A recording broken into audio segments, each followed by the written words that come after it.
Hey everybody, it's Jason with Parallel Reality coming back with you today with an article from the Federalist dated February 28th from, I already said the Federalist, hello. It says, adoption is the pro-life antidote to the IVF onslaught. Now, I don't know really what the story is here behind the whole IVF thing and people for or against it. I don't really, I mean, I know what it stands for. I couldn't really tell you like what it actually like is, I guess. I don't know what I'm trying to say there, but maybe you get the point. But the reason I wanted to talk about this because I've mentioned this before that I myself am adopted, and I've always wondered why that people on the left who are pro-choice or now they're more just flat out pro-abortion, like don't just consider adoption. Like it's one of those things that's just like, hello, there's another option that's standing there in the background like, hello, like, can you see me? I'm waving at you. Like, I'm still here.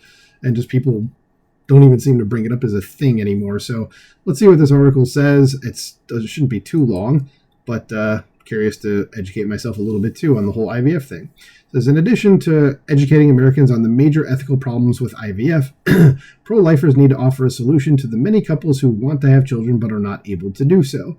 And I like this is what I mean is like the IVF thing. Like I just know like the definition of what it is, in vitro fertilization, and I'm just like, there's ethical problems with it. I'm like, what are those? Like I haven't looked into this at all, so maybe they'll give me some points here.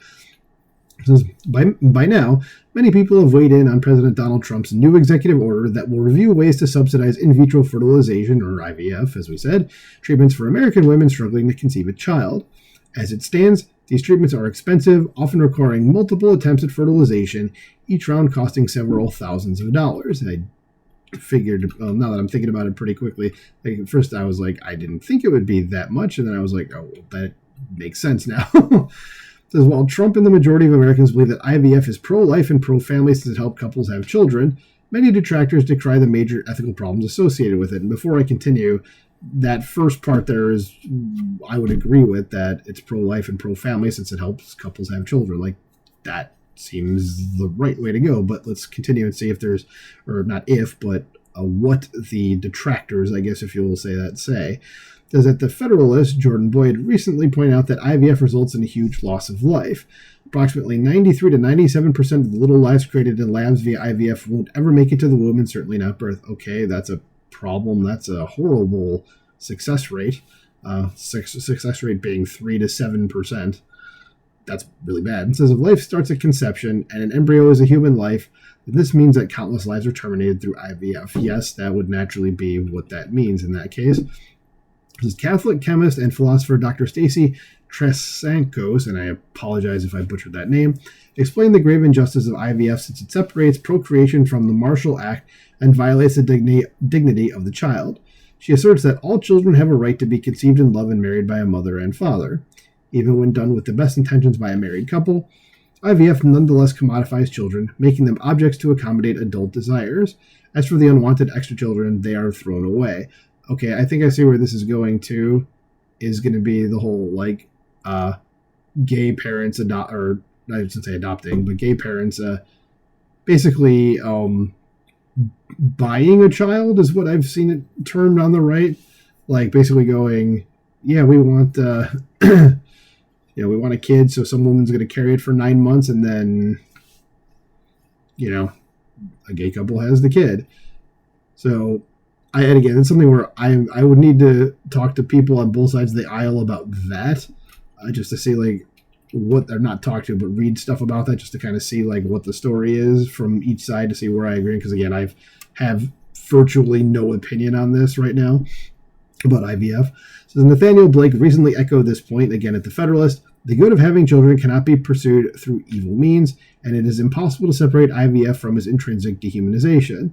IVF, by its nature, treats people as objects to be ordered, manufactured, and delivered rather than as persons to be begotten in love. Okay? So I guess I'm getting it from one side of the aisle here in this article right now in terms of what the pro-lifers are saying about it. So, and I mean, that kind of fits into my worldview, so I'm okay with that. Nevertheless, those who support IVF will cite the political futility of arguing against it.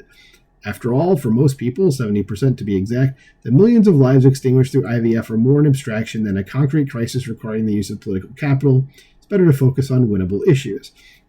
So where does the adoption part come in? Because like that's what I was here for. But anyway, it says others will frame IVF in strictly pro-natalist terms. Because the birth rates of most of the developed world are below replacement rates, government should facilitate and promote human reproduction in any way possible. This is clearly the position of men like Elon Musk, who had more than half of his 13 children through IVF. I did not know that. Okay. But, I mean, if they're actually like his kids, I'm not like, again, I don't really see what the problem is here in that, you know, again, still opinions are forming. Says, fortunately, most people can easily see how unethical and disturbing this reasoning is. Taken to its logical conclusion, the pro-natalist case for IVF would justify a true Handmaid's Tale scenario in which women are impregnated through IVF to meet some national demographic benchmark. And if it's popular and insanely profitable, the pro-life conservatives will be told to stop complaining and take the win.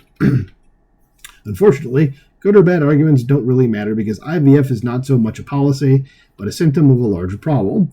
The reason so many American women today struggle with conceiving children is that they are starting their families much later, leading stressful lives, and are generally in worse health. When most first-time mothers were domestic housewives in their early 20s, having children was relatively easy. But when a growing number of first-time mothers are in their mid-40s, work a full-time job, and have likely been on hormonal birth control and other prescriptions for decades, they will likely need to use IVF. Moreover, these mothers will also likely want to have an escape hatch like abortion if the baby suffers from ailments and disabilities, which tends to happen more with older mothers.